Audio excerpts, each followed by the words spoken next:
Hello everyone, welcome back to Ninja Prep. This is Kapil Goyal, your educator and mentor for PG physics. तो quantum mechanics का ये है lecture number second. इसके पहले वाले लेक्चर में हमने डी ब्रोगली वेवलेंथ को डिस्कस किया था। बहुत अच्छे से मैंने आपको डी ब्रोगली वेवलेंथ को बताया है, क्या क्वेश्चन बन सकते हैं वो सारी चीजें मैंने आप लोगों के साथ डिस्कस की है, क्या छोटे छोटे पॉइंट्स हैं उसके अंदर वो भी सारे डिस्कस किए हैं। आज का जो लेक्चर है इसके अंदर हम खत्म करेंगे फोटो इलेक्ट्रिक इक्वेशन या फोटो इलेक्ट्रिक जो आइंस्टीन की इक्वेशन होती है वो कह लीजिए आप, और उसके अलावा कॉम्पटन इफेक्ट। इन दोनों को आज के लेक्चर में हम कवर करने वाले हैं। तो सबसे पहले हम स्टार्ट करेंगे फोटो इलेक्ट्रिक इक्वेशन से। तो फोटो इलेक्ट्रिक इक्वेशन है ना, फोटो इलेक्ट्रिक इक्वेशन। अच्छा, मैंने आपको पहले भी बताया बहुत ज्यादा डेप्थ में हम नहीं जाएंगे, हम एग्जाम ओरिएंटेड बात करेंगे कि एग्जाम में क्या पूछा जाता है, एग्जाम में क्या बनता है और एग्जाम के हिसाब से आपको क्या पता होना चाहिए।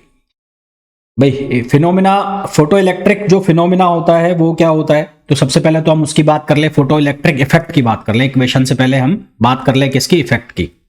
तो फोटो इलेक्ट्रिक इफेक्ट क्या होता है, वो फिनोमिना जिसमें किसी मेटल सरफेस से कोई इलेक्ट्रॉन का एमिशन होता है जब उस पर कोई फोटोन को इंसिडेंट कराया जाता है, या ऐसा कह लो जब किसी मेटल सरफेस के ऊपर फोटोन आकर गिर रहा है, फोटोन को गिरा रहे हैं, तो उस फोटोन के गिरने से जो इलेक्ट्रॉन का एमिशन होता है, उस इलेक्ट्रॉन के एमिशन की जो प्रोसेस होती है, फिनोमिना होती है, उसको हम फोटो इलेक्ट्रिक इफेक्ट कहते हैं। तो फोटो इलेक्ट्रिक इफेक्ट क्या होता है, phenomena of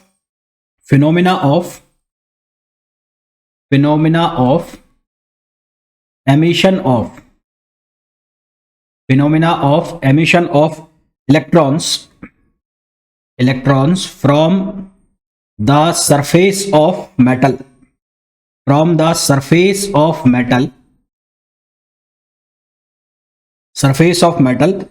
when light radiation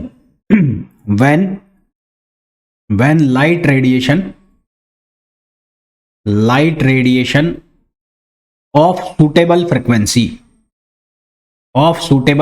अब इस डेफिनेशन के अंदर कई सारी चीजें छुपी हुई है जिनको हम एक एक करके डिस्कस करेंगे।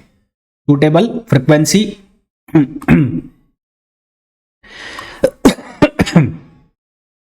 Frequency fall on them.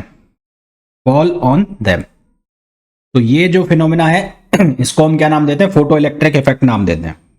जो इलेक्ट्रॉन्स एमिट होते हैं उनको हम कहते हैं फोटो इलेक्ट्रॉन्स, और उन इलेक्ट्रॉन की वजह से जो करंट प्रोड्यूस होती है उसको हम कहते हैं photo electric current. Emitted electrons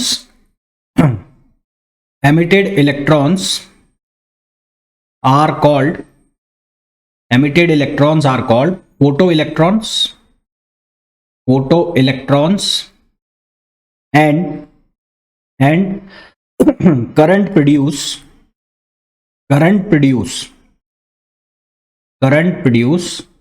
called photoelectric current। और जो एक करंट है इसको हम क्या नाम देते हैं, इसको हम नाम देते हैं photo electric current. Current produce is called photo electric current. अब इसमें कुछ टर्मिनोलॉजी यूज की जाती है। अब पूरी कहानी हो क्या रही है, कहानी ये हो रही है कि ये कोई मेटल सरफेस है, यहां पर कोई रेडिएशन आकर गिर रही है, ये रेडिएशन आई, ठीक है, ये रेडिएशन आई यानी कि इलेक्ट्रोमैग्नेटिक वेव्स आ रही है, दैट मीन्स कि फोटोन आ रहा है। तो ये EM रेडिएशंस है सूटेबल फ्रीक्वेंसी की, और जब ये यहां पर गिरी है तो सरफेस के ऊपर जो इलेक्ट्रॉन मौजूद है वो इलेक्ट्रॉन यहां से निकल लिए, तो ये इलेक्ट्रॉन जा रहे हैं, इनकी कुछ काइनेटिक एनर्जी होगी। तो ये जो पूरा फिनोमिना है इसको हम क्या नाम दे रहे हैं, इसको हम नाम दे रहे हैं फोटो इलेक्ट्रिक इफेक्ट। अच्छा, अब मेरे को एक बात बताओ कि जब ये रेडिएशन आके गिरी इसके ऊपर, तो ऐसा तो है नहीं है आते ही गिरी रेडिएशन और आते ही इलेक्ट्रॉन तैयार बैठे, हाँ भाई चल ले साथ घूमने चलते, तेरा इंतजार हो रहा था, तो ऐसा तो होगा नहीं, है ना। तो अगर पानी आप अभी इस विंटर का सीजन है, सर्दियों का सीजन है, अभी पानी भी गर्म करते होगे तो एक टाइम के बाद ही वो उबलना चालू होता होगा। तो ऐसे ही ये इलेक्ट्रॉन को साथ ले जाने के लिए कुछ तो करना पड़ेगा रेडिएशन को। भाई इलेक्ट्रॉन के साथ चल, इलेक्ट्रॉन उसके साथ जाए, इलेक्ट्रॉन बाहर निकले, तो बाहर निकालने के लिए उसको कुछ पटाना तो पड़ेगा, और पटाने के लिए कुछ अमाउंट खर्च करना पड़ेगा। तो एक मिनिमम एनर्जी, अब इलेक्ट्रॉन मैग्नेटिक रेडिएशन जो आ रहा है वो एनर्जी के फॉर्म में आ रहा है, तो एनर्जी की कुछ ना कुछ वैल्यू खर्च हो, कुछ ना कुछ वैल्यू उसको मिले जो इलेक्ट्रॉन को मिल जाए, और इलेक्ट्रॉन उसके बाद तैयार हो जाए चलने के लिए। तो यानी कि जब ये मेटल सरफेस के ऊपर इलेक्ट्रॉन आके गिरेगा तो यहां पर सरफेस को एक मिनिमम एनर्जी चाहिए, सरफेस को भी कुछ खर्चा पानी चाहिए ना। तो सरफेस को वो खर्चा पानी जो चाहिए मिनिमम, ताकि वो इलेक्ट्रॉन को छोड़ दे, भाई ले जा, है ना, ला जा जी ले तू अपनी जिंदगी, वो वाला हिसाब हो जाए। तो यहां पर जो मिनिमम खर्चा पानी चाहिए एनर्जी का, वो किसके बराबर होगा, वो बराबर होगा किसके, वर्क फंक्शन के। तो यहां पर कुछ टर्मिनोलॉजीज आएंगे जो मैं आपके साथ डिस्कस कर रहा हूं, जिनके ऊपर क्वेश्चन भी बनते हैं। तो कुछ टर्मिनोलॉजीज को मैं डिस्कस कर लेता हूं। टर्मिनोलॉजीज, तो टर्मिनोलॉजी में सबसे पहला आएगा वर्क फंक्शन।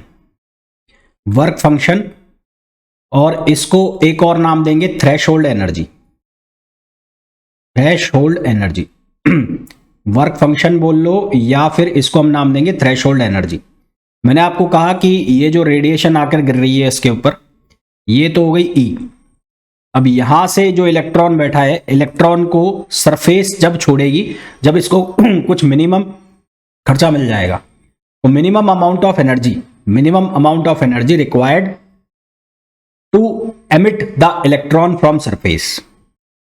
इतनी कम से कम एनर्जी तो होनी चाहिए ताकि इलेक्ट्रॉन जो सरफेस को छोड़ने को तैयार हो जाए। तो उसको हम क्या कहते हैं, उसको हम कहते हैं थ्रेशोल्ड एनर्जी। उसको हम क्या कहते हैं, थ्रेशोल्ड एनर्जी। तो मिनिमम एनर्जी रिक्वायर्ड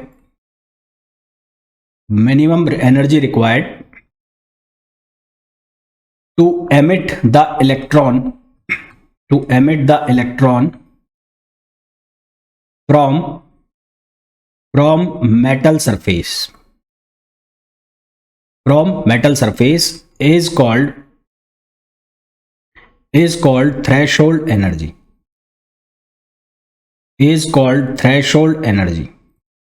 ठीक है। उसको हम क्या बोलते हैं, थ्रेशोल्ड एनर्जी बोलते हैं। और जो थ्रेशोल्ड एनर्जी है उसको हम लिखते हैं ETH से, और उस थ्रेशोल्ड एनर्जी की वैल्यू होती है hc/λ, या हम लिखते हैं h न्यू। अब अगर मैं इसको न्यू के फॉर्म में लिख रहा हूं तो यहां पे लिखेंगे न्यू मिनिमम और यहां लिखेंगे लैम्बडा मैक्सिमम। उसको मैं आगे वाले जो सेगमेंट है उसके अंदर डिस्कस करूंगा।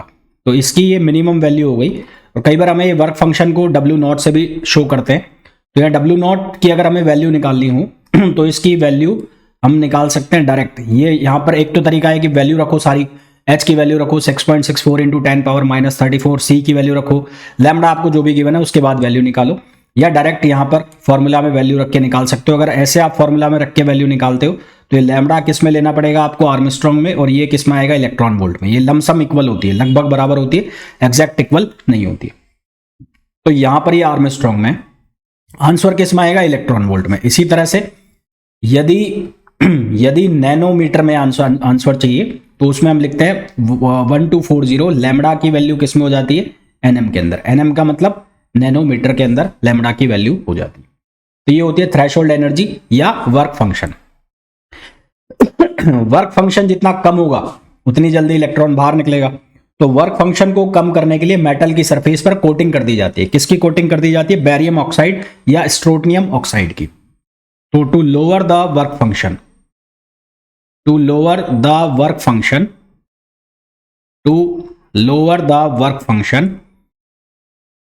metal surface is coated with barium oxide. Metal surface is coated with barium oxide or strontium oxide।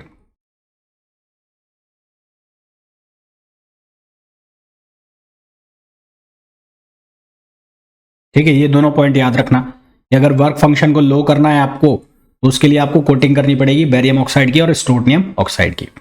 दूसरा एक इंपॉर्टेंट टर्म आता है यहां पर, थ्रेशोल्ड फ्रीक्वेंसी।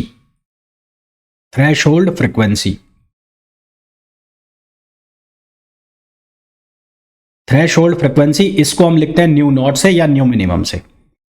हमने जो फॉर्मूला लिखा वो लिखा थ्रेशोल्ड एनर्जी का E equals to H nu. यहां पर एच न्यू जो है वो है न्यू नॉट। अब ये न्यू नॉट का क्या चक्कर है कि यहां पर जो इलेक्ट्रॉन्स आ रहे हैं, यहां जो फोटॉन्स आ रहे हैं, जो इलेक्ट्रोमैग्नेटिक रेडिएशन आ रही है जिसके अंदर फोटॉन्स आ रहे हैं, तो इन फोटोन की कुछ फ्रीक्वेंसी होगी, है ना। लेट से इनकी फ्रीक्वेंसी न्यू है, और ये जो साथ में चलने वाले इलेक्ट्रॉन हैं, यहां पर जो साथ में चलने वाले इलेक्ट्रॉन हैं, इनकी भी कुछ फ्रीक्वेंसी होगी। लेट्स से इनकी फ्रीक्वेंसी है न्यू नॉट, इनकी फ्रीक्वेंसी है न्यू प्राइम। तो भैया ये इसके साथ कब चलेगा? इसको इसके साथ ले जाना है, एक बंदा एक को, दूसरी को, लड़के को या लड़की को साथ में लेके जाए, उनकी आपस में पटे। तो वो कब पट सकती है? जब फ्रीक्वेंसी मैच करे, या एक की फ्रीक्वेंसी थोड़ी सी ज्यादा हो, दूसरा उससे इंप्रेस हो जाए, ऐसा कुछ होना चाहिए ना। तो भाई ये इसके साथ चलने को कब तैयार हो? जब या तो ये दोनों मैच हो जाए, और या फिर ये वैल्यू इससे ज्यादा हो, तो फिर ये इसके साथ चलने को क्या हो जाएगा? तैयार हो जाएगा, है ना। तो यहां पर एक मिनिमम इसने अपनी कंडीशन रख दी कि भैया जो तुम आ रहे हो, जो ये एनर्जी लेके आ रहे हो, जो तुम्हारे पास फ्रिक्वेंसी है, ये फ्रिक्वेंसी कम से कम या तो इसके बराबर हो और या फिर इससे ज्यादा हो। तो अगर बराबर है तो भी ठीक है, और ज्यादा है तो भी ठीक है। इससे कम हुआ तो फिर मामला क्या हो जाएगा? खराब हो जाएगा। इससे कम हुआ तो मामला क्या हो जाएगा? खराब हो जाएगा। तो ये जो मिनिमम वैल्यू आएगी इस फ्रिक्वेंसी की, इसको हम क्या बोलेंगे? Threshold frequency. इसको हम क्या बोलेंगे? Threshold frequency. तो थ्रेशोल्ड फ्रिक्वेंसी क्या होगी? Minimum value of frequency, minimum value of frequency to start photoelectric effect, to start photoelectric effect is called threshold frequency, is called threshold frequency। तो यहां पर न्यू जो है वो ग्रेटर देन और इक्वल टू होना चाहिए किसके? न्यू मिनिमम के, या न्यू नॉट के, न्यू नॉट के। और ये कंडीशन बन गई फोटो इलेक्ट्रिक इफेक्ट को स्टार्ट कराने के लिए। Condition to start photo electric effect, photo electric effect को स्टार्ट करने की कंडीशन बन गई है। फिर तीसरा आता है यहां पर थ्रेशोल्ड वेवलेंथ।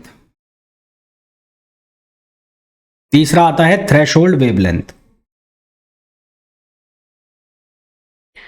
थ्रेशोल्ड वेवलेंथ जो है उसको हम लिखते हैं लैम्बडा से, लैम्बडा मैक्सिमम। अब एक चीज आप लोगों को पता होनी चाहिए, नहीं पता तो सुन लो, कि न्यू और लैम्बडा एक दूसरे के रेसिप्रोकल होते हैं। एक दूसरे के क्या होता है? रेसिप्रोकल होते हैं। यानी कि न्यू मिनिमम होगा तो लैम्बडा क्या होगा? मैक्सिमम होगा, और न्यू मैक्सिमम होगा तो लैम्बडा क्या होगा? मिनिमम होगा। अब मैंने आपको यह कहा कि थ्रेशोल्ड फ्रिक्वेंसी वो फ्रिक्वेंसी है, मिनिमम फ्रिक्वेंसी है, कि अगर जो फोटोन लेकर आ रहा है अपने साथ, तो फोटो इलेक्ट्रिक इक्वेशन स्टार्ट हो सकती है, इफेक्ट स्टार्ट हो सकता है। और उससे कम लेके आएगा तो फोटो इलेक्ट्रिक इफेक्ट स्टार्ट नहीं होगा। वहीं अगर इसको वेवलेंथ के टर्म में लिखना हो, तो वेवलेंथ के टर्म में आप कैसे लिखोगे? कि लैम्बडा की वो मैक्सिमम वैल्यू जिस पर फोटो इलेक्ट्रिक इफेक्ट स्टार्ट हो जाएगा, या उससे कम वैल्यू पर, क्योंकि मैक्सिमम से ज्यादा तो कुछ है ही नहीं। अगर मैक्सिमम से ज्यादा वेवलेंथ लेकर आ रहा है तो फिर इलेक्ट्रॉन मना कर देगा कि भैया अपने को नहीं चलना तेरे साथ। तो वो कब जाएगा? या तो मैक्सिमम है और उससे कम पे लेके जाएगा। अपने से ज्यादा को कौन एक्सेप्ट करेगा? अपने से ज्यादा को कोई एक्सेप्ट नहीं करेगा। तो किस पे जाएगा? कम पे जाएगा। तो ये क्या हो गई? मैक्सिमम वैल्यू हो गई। तो maximum value of wavelength to emit the electron from metal surface।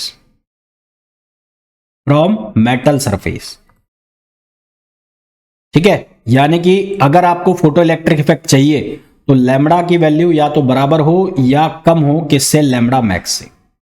बराबर हो या कम हो किससे? लैम्बडा मैक्स से। और इसको हम क्या बोलेंगे? Condition to start photo electric effect. Condition to start photo electric effect. Condition to start photo electric effect. यदि आपको फोटो इलेक्ट्रिक इफेक्ट स्टार्ट करना है तो उसको स्टार्ट करने की ये कंडीशन है। तीन चीजें हो गई। अब हमारे पास तीन चीजें ये हो गई, तो हमारे पास एक आता है फोटो इलेक्ट्रिक इक्वेशन। क्या आता है? Photo electric equation.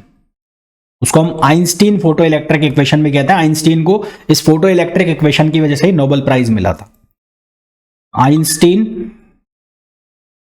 Einstein PE equation, है ना। पीई का मतलब हो गया फोटो इलेक्ट्रिक, शॉर्ट में। अब तुम समझदार हो, समझ गए होगे, होशियार हो चुके हो तुम, तो अब तक सारी बातें समझ गए होगे। तो आइंस्टीन फोटो इलेक्ट्रिक इक्वेशन, मान लो ये कोई मेटल है, सरफेस है मेटल की, ठीक है, ये मेटल है, मेटल का टुकड़ा है, और यहां ऊपर ये वाला पार्ट है, ये मेटल सरफेस है, ये जो पार्ट है ये मेटल सरफेस है, ये वाला जो पार्ट है ये मेटल सरफेस है, और ये पूरा मेटल का अच्छा भरा हुआ टुकड़ा है हमारे पास। अब लेट सपोज इलेक्ट्रॉन यहां आराम कर रहा है, ये इलेक्ट्रॉन है और यहां पर मजे मार रहा है ये इलेक्ट्रॉन, और यहां पर दरवाजे पर आकर कौन खड़ा हो गई, इलेक्ट्रोमैग्नेटिक रेडिएशन आ गई भाई। हाँ भैया आवाज लगा रही है, तो मजनू चक्कर मार रहे हैं घर के तो इसको बाहर निकालना है, बाहर निकालना है तो क्या करने पड़ेंगे, दाने डालने पड़ेंगे। तो क्या किया जाए साहब, यहां से पहले इसको कहां पर लाया जाए, विंडो पर लाया जाए, घर के दरवाजे पर लाया जाए। तो दरवाजे तक लाने के लिए कुछ एनर्जी देनी पड़ेगी, कुछ ना कुछ तो करना पड़ेगा ना। तो यहां से यहां तक लाने के लिए उसको कुछ एनर्जी देनी पड़ी, उसको हमने लिखा W। तो ये जो W है ये एनर्जी है, energy to shift the electron from interior to metal surface. तो energy required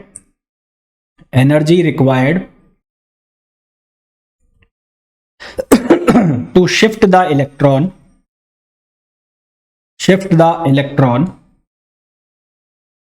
from interior to metal surface। अब भाई ये यहां पे आ गया इलेक्ट्रॉन, ये इलेक्ट्रॉन जो है यहां से यहां आ गया, आधा काम तो इसका हो गया। अब इस भाई को क्या करना है, इसको यहां से यहां भी लेके आना है।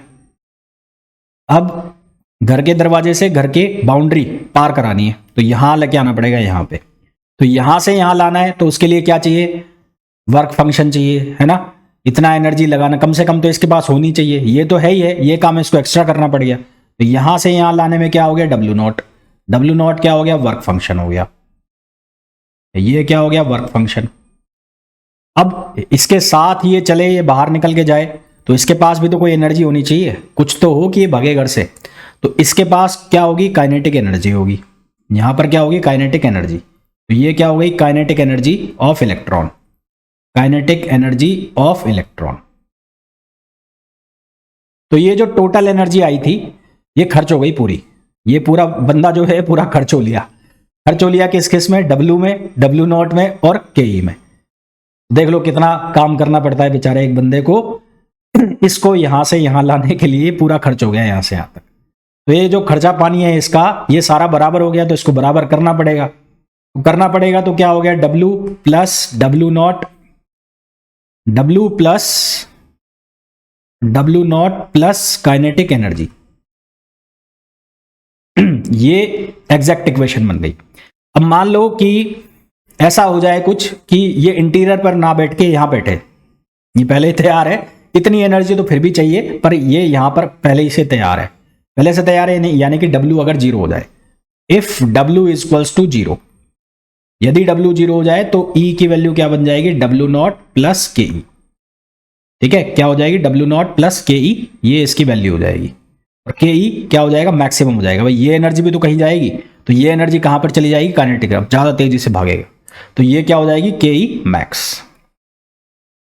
तो ये हमारे पास जो इक्वेशन हो जाती है ये कहलाती है photo electric equations.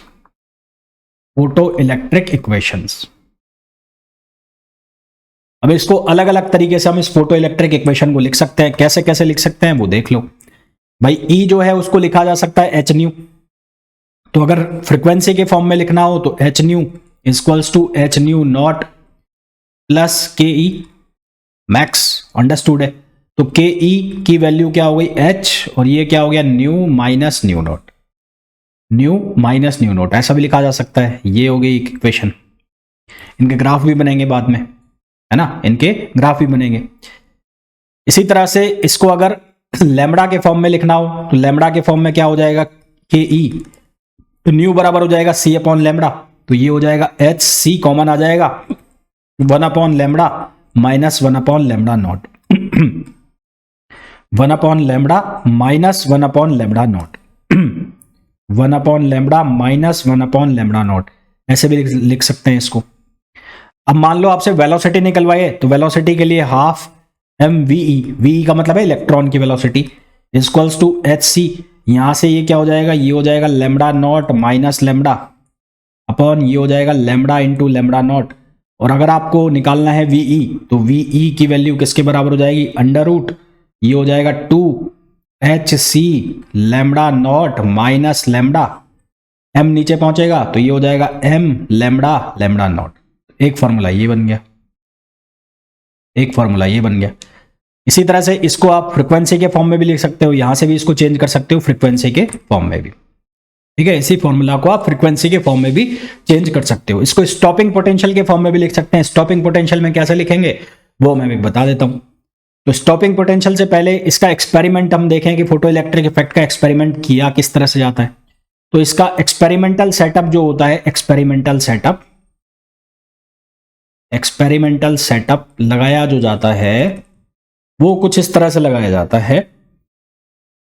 Experimental setup में नेक्स्ट पेज पे ले लेता हूं। इस तरह से एक होती है हमारे पास tube,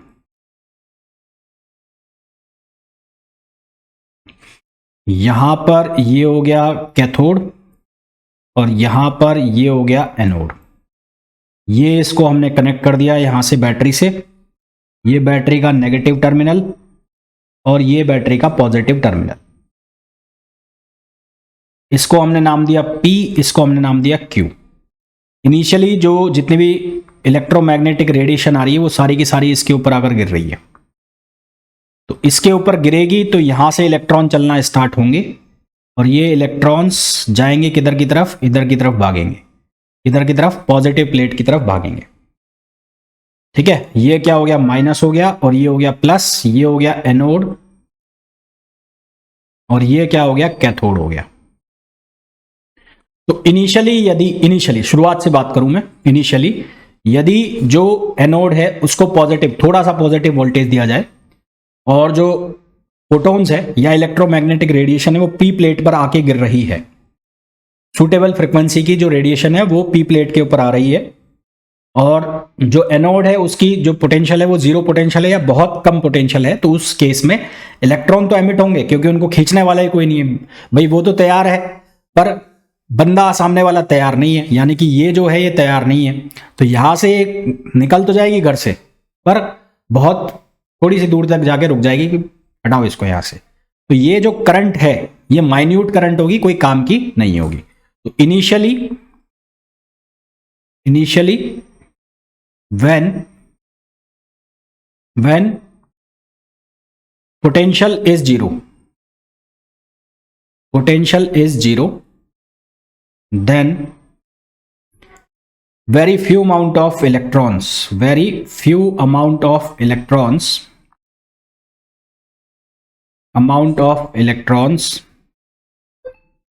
emits from P and reaches a very few amount of electron emits from P and a minute current generated which is not of our use। तो ये हमारे कोई काम की है नहीं, तो इससे हमारा कोई काम होगा भी नहीं।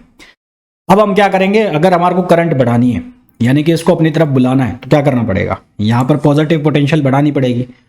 तो जैसे जैसे हम पॉजिटिव पोटेंशियल बढ़ाएंगे करंट क्या होता जाएगा, बढ़ता जाएगा। करंट क्या होता जाएगा, बढ़ता जाएगा। और पॉजिटिव पोटेंशियल बढ़ाएंगे तो और करंट बढ़ेगा। एक टाइम ऐसा आएगा जब पोटेंशियल यहां पर क्या कर देंगे, मैक्सिमम कर देंगे। तो ये क्या कर देगा, खाली कर देगा। भाई इस प्लेट के अंदर से उतने ही तो इलेक्ट्रॉन निकलेंगे जितने इसके अंदर होंगे। ऐसा थोड़ी ना है कि फोटोन यहां भर भर के डाले जाएंगे और यहां से इलेक्ट्रॉन निकलते रहेंगे हमेशा के लिए। भाई इसमें से इलेक्ट्रॉन केवल तभी तक निकलेंगे जब इसके अंदर इलेक्ट्रॉन रहेंगे। यहां मामला खत्म तो इलेक्ट्रॉन निकलने बंद, कुछ है ही नहीं तो क्या निकलेगा। तो पोटेंशियल इंक्रीज होती जाएगी। एक ऐसी वैल्यू आएगी पोटेंशियल की जहां पर पोटेंशियल की मैक्स एक वो वैल्यू होगी जिस पर इलेक्ट्रॉन्स सारे के सारे बाहर आ जाएंगे, यानी कि मैक्सिमम जो फोटो इलेक्ट्रिक करंट है वो फ्लो हो रही होगी। उसके बाद भी यदि आप पॉजिटिव पोटेंशियल को बढ़ाते हैं तो जो इलेक्ट्रिक करंट है, फोटो इलेक्ट्रिक करंट है, उसकी वैल्यू में कोई चेंज नहीं आएगा। क्यों? क्योंकि वो तो सारे पहले बार निकाल लिए तुमने। चेंज नहीं आएगा इसका मतलब अब क्या हो गई है? सैचुरेट हो गई है। तो पॉजिटिव पोटेंशियल की वो वैल्यू जिस पर कि जो फोटो इलेक्ट्रिक करंट है वो मैक्सिमम हो जाए और उसके बाद यदि पोटेंशियल को बढ़ाया जाए तो जो फोटो इलेक्ट्रिक करंट की वैल्यू में कोई चेंज नहीं आए, तो उस वैल्यू को हम बोलेंगे सैचुरेशन करंट। क्या बोलेंगे? Saturation current. तो एक टर्म यूज होगा सैचुरेशन करंट, सैचुरेशन करंट। तो सैचुरेशन करंट क्या होगा? Saturation current maximum value of photo electric current, photo electric current after which current is independent of potential। वो पोटेंशियल से क्या हो जाती है? इंडिपेंडेंट हो जाती है। इंडिपेंडेंट हो जाती है मतलब कि अब करंट मैक्सिमम हो चुकी है, वो पोटेंशियल पे डिपेंड नहीं कर रही है। पोटेंशियल को आप बढ़ाओगे तो भी उसकी वैल्यू नहीं चेंज होगी, तो उसको हम क्या कहेंगे? सैचुरेशन करंट कहेंगे। ठीक है, उसको हम क्या कहेंगे? सैचुरेशन करंट कहेंगे। तो ये किस पर हो रहा है? Positive value of photo electric current पर। किस पर? पॉजिटिव वैल्यू ऑफ वोल्टेज पर। ठीक है, अब यदि इसके बाद भी हमें करंट को बढ़ाना है, हमें तो पर क्या चाहिए? हम तो मानने वाले हैं नहीं। अब फोटोन जो करंट बाहर निकल रही है उसको हमें और ज्यादा बढ़ाना है, पर हम ये देख रहे हैं कि किससे इंडिपेंडेंट हो गई है? पोटेंशियल से इंडिपेंडेंट हो गई है। तो अब अगर मेरे को इसकी वैल्यू को बढ़ाना है तो अब हमें इंटेंसिटी ऑफ इंसिडेंट लाइट जो है उसको बढ़ाना पड़ेगा। इफ वी फर्दर, नोट लगा के लिख रहा हूं यहां पर, if we further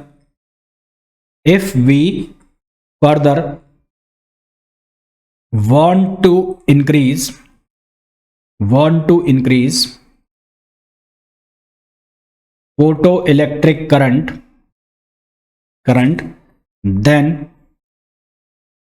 then we have to increase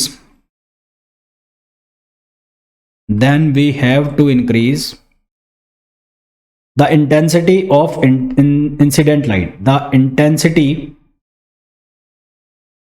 of incident light,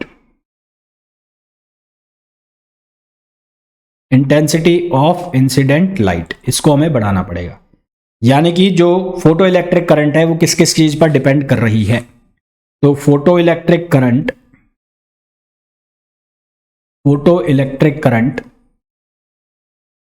depends on पहला किसके ऊपर? पोटेंशियल डिफरेंस के ऊपर। पोटेंशियल डिफरेंस, ये पोटेंशियल डिफरेंस के ऊपर कब तक डिपेंड कर रही है? Up to saturation value, up to saturation value. जैसे ही सैचुरेशन वैल्यू तक ये पहुंचेगी उसके बाद कौन काम करना चालू कर देगा? Intensity of incident light, intensity of incident light. इसके बाद कौन काम करना चालू कर देगा? Intensity of incident light. ठीक है, और तीसरा जो सरफेस है मेटल की वो किस तरह की है? अगर वो गंदी है, साफ नहीं है, तो वहां से वैसे भी इलेक्ट्रॉन निकालना भारी काम है ना। तो तीसरा हो गया nature of surface of metal, surface of metal. तो इन तीन चीजों के ऊपर ये डिपेंड कर रही है फोटो इलेक्ट्रिक करंट। अब यदि हमें फोटो इलेक्ट्रिक करंट को डिक्रीज करना है तो क्या करना पड़ेगा? सोच के अगर बताओ, तो अगर मेरे को यहां से इसको डिक्रीज करना है, वापस भेजना है, तो क्या करना पड़ेगा? यहां पर नेगेटिव पोटेंशियल लगानी पड़ेगी। भाई ये पॉजिटिव है तभी तो ये बाहर निकल के आ रहे हैं। अगर यहां पर भी नेगेटिव आ गई तो ये किधर जाएंगे? कम हो जाएंगे, बाहर ही नहीं निकलेंगे। तो नेगेटिव पोटेंशियल अगर हम इसके ऊपर अप्लाई करेंगे तो जो फोटो इलेक्ट्रिक करंट है वो डिक्रीज होना स्टार्ट होगी। हमें उसको बिल्कुल ही बंद कर देना है, फोटो इलेक्ट्रिक करंट को स्टॉप करना है, तो उसके के लिए हमें क्या करना पड़ेगा? उसके लिए मैक्सिमम नेगेटिव वोल्टेज लगाना पड़ेगा। तो मैक्सिमम नेगेटिव वोल्टेज या वोल्टेज की वो मैक्सिमम नेगेटिव वैल्यू जिस पर फोटो इलेक्ट्रिक करंट का जो फ्लो है वो बंद हो जाए, वो रुक जाए, तो उसको हम क्या बोलते हैं? Stopping potential. उसको हम क्या बोलते हैं, स्टॉपिंग पोटेंशियल। तो एक वर्ड आएगा stopping potential, stopping potential, stopping potential. तो स्टॉपिंग पोटेंशियल क्या होगा, maximum negative, maximum negative voltage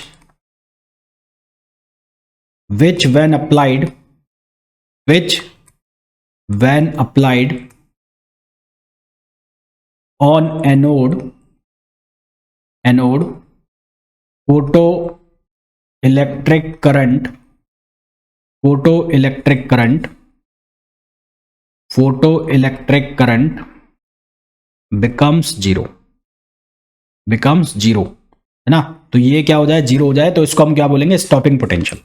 stopping potential को हम लिखेंगे फाई से, ये मैक्सिमम वैल्यू हो गई, और ये किसके बराबर होगी, Q into V, Q into V, है ना। अब ये नेगेटिव पोटेंशियल है, इसका मतलब यहां पर ऑलरेडी अंडरस्टूड है कि नेगेटिव तो ये होगी होगी। तो जब आप इक्वेशन लिखोगे तो इक्वेशन के अंदर, इक्वेशन जब लिखोगे आप फोटो इलेक्ट्रिक इक्वेशन, तो इक्वेशन के अंदर इस तरह से लिखोगे, E equals to H nu nought, या वर्क फंक्शन भी लिख सकते हो इसको, प्लस यहां के ई मैक्स था तो यहां क्या हो जाएगा, फाई मैक्स।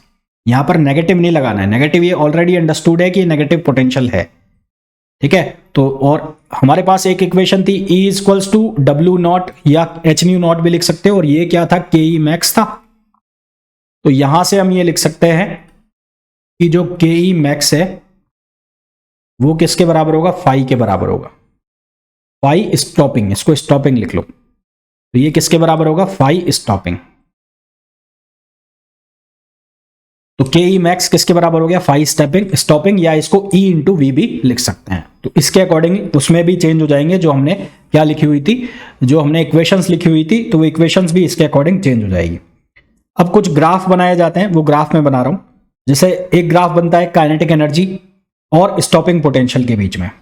तो काइनेटिक एनर्जी और स्टॉपिंग पोटेंशियल के बीच में अगर हम ग्राफ बनाएं, काइनेटिक एनर्जी और stopping potential of photoelectron and frequency of light.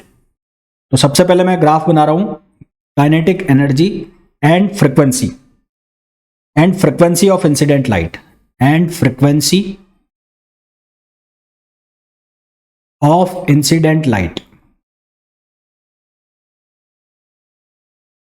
इन दोनों के बीच में मैं ग्राफ बना रहा हूं सबसे पहले।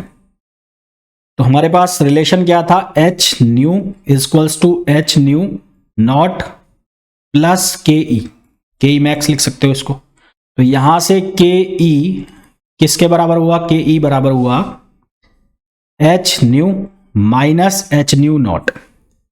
किसके बराबर हुआ, H nu minus H nu not. जो एच न्यू नॉट है वो क्या होता है, वर्क फंक्शन होता है, तो इसको आप ऐसे भी लिख सकते हैं, K E equals to H nu minus W nought. क्या लिख सकते हैं, माइनस डब्ल्यू नॉट, ठीक है, ऐसा लिख सकते हैं। एक इक्वेशन होती है हमारे पास y equals to M X plus C. जो m होता है वो होता है क्या, स्लोप, स्लोप होता है जिसको हम किससे लिखते हैं, tan थीटा से लिखते हैं। और c होता है इंटरसेप्ट, c होता है इंटरसेप्ट। तो इससे यदि कंपेयर करो, इन दोनों को कंपेयर करो, तो यहां से y जो है वो क्या बन रहा है, के ई बन रहा है। डब्ल्यू नॉट की वैल्यू तो हमेशा फिक्स रहेगी, वर्क फंक्शन है। तो C जो बन रहा है, C वो क्या बन रहा है, माइनस डब्ल्यू नॉट, यानी कि वो हो गया इंटरसेप्ट। और न्यू में तो ग्राफ ही बना रहे हो, तो H क्या हो गई, यहां पर H हो गई स्लोप, स्लोप जो कि किसके बराबर हो गई, tan थीटा। यानी कि अगर ग्राफ बनाया जाए किस किस में, H और न्यू में, के ई और न्यू में, तो ये के ई आ गया और ये न्यू आ गया। अब क्योंकि जो इंटरसेप्ट है वो नेगेटिव है, तो ये ग्राफ नीचे से स्टार्ट होगा, तो ये ग्राफ ऐसे स्टार्ट होगा। तो ये क्या हो गई, स्लोप हो गई थीटा। और जो स्लोप है वो किसके बराबर हो गई, एच के बराबर हो गई, जो मैंने यहां पे ऑलरेडी लिख दिया। तो ये तो ग्राफ बन गया किस किस के बीच में, काइनेटिक एनर्जी और फ्रीक्वेंसी ऑफ इंसिडेंट लाइट के बीच में। इसी तरह से ग्राफ बनाया जा सकता है स्टॉपिंग पोटेंशियल और किसके बीच में, फ्रीक्वेंसी ऑफ लाइट के बीच में। तो अब मैं ग्राफ बना रहा हूं stopping potential, stopping potential, stopping potential and frequency of light, and frequency of incident light.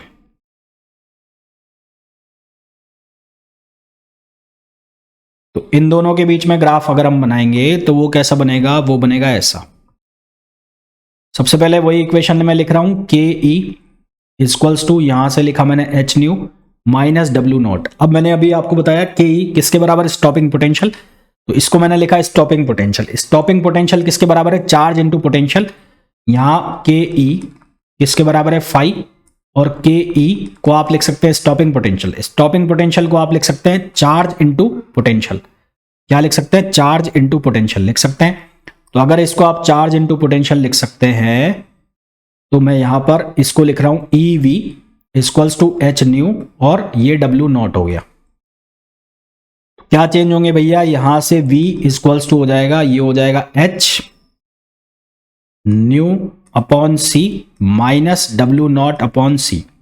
तो अब इसको कंपेयर करो यदि y equals to M X plus C से, तो c अब जो है वो कितना हो गया, minus W not upon E है, ये e minus W not upon ई।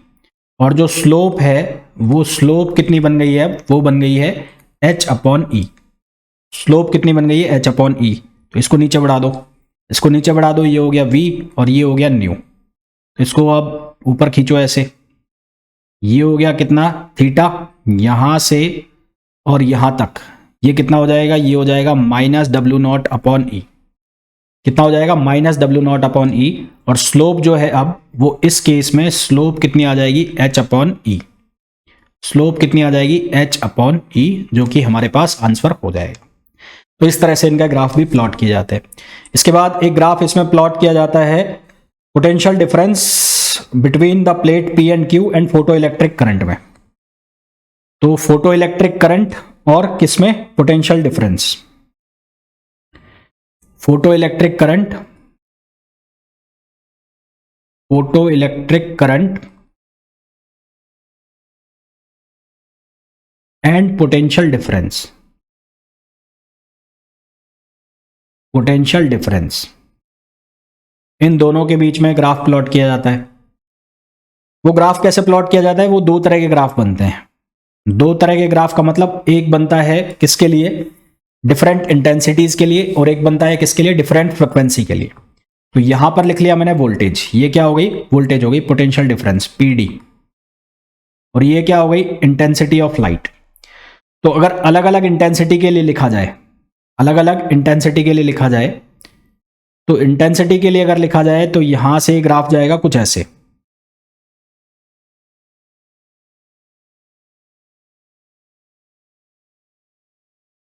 ऐसे। तो सभी इंटेंसिटी के लिए एक ही स्टॉपिंग पोटेंशियल आ रही है। इसका मतलब ये हुआ, इसका मतलब ये हुआ, स्टॉपिंग पोटेंशियल जो है वो इंटेंसिटी के ऊपर डिपेंड नहीं करती है। तो यहां पर अगर मैं लिखूं I3 है, ये बन रहा है I2, और ये है I1, और ये हो गया स्टॉपिंग पोटेंशियल क्योंकि ये नेगेटिव में होता है। तो यहां सभी इंटेंसिटी के लिए एक ही स्टॉपिंग पोटेंशियल आ रही है। तो यहां से हमें ये पता लग रहा है कि stopping potential does not depends on intensity of light. ठीक है, तो it shows that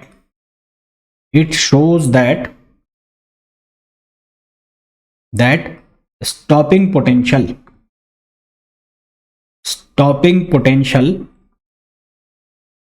does not depend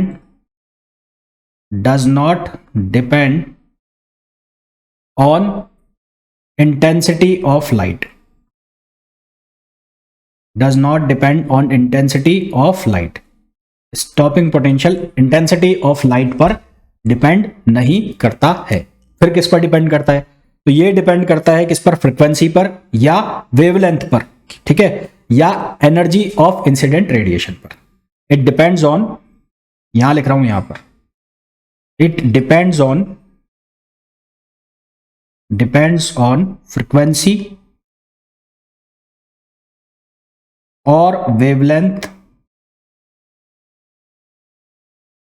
frequency और वेवलेंथ और energy of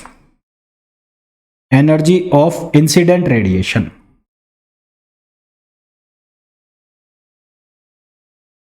energy of incident radiation. ठीक, तो ये ग्राफ बन गया इंसिडेंट इंटेंसिटी ऑफ लाइट। यहां मैं लिख भी देता हूं, ये क्या है, ये है इंटेंसिटी ऑफ लाइट।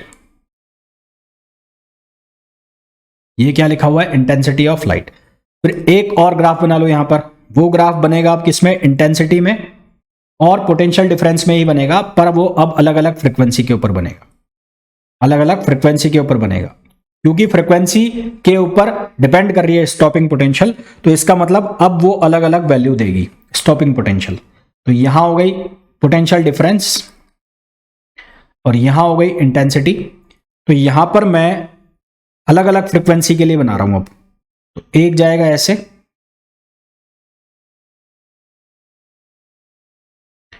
फिर बनेगा ऐसे, और एक और बना दो, एक बनेगा ऐसे।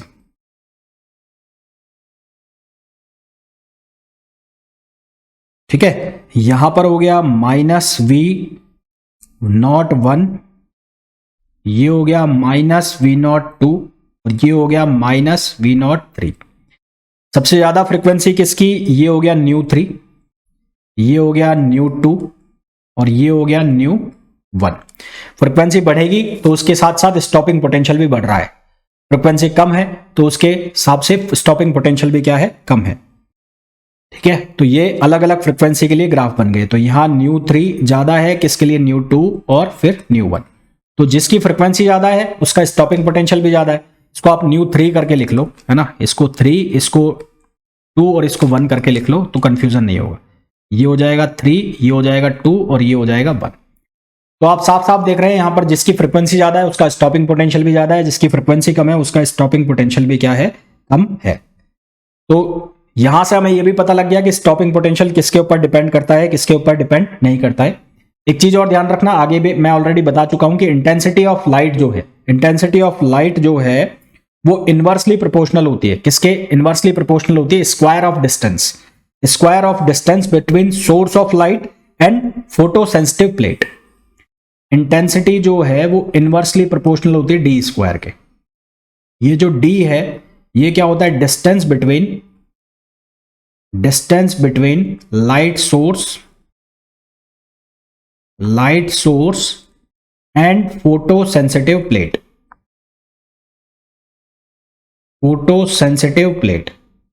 लाइट सोर्स और फोटो सेंसिटिव प्लेट के बीच की जो डिस्टेंस है उसको हम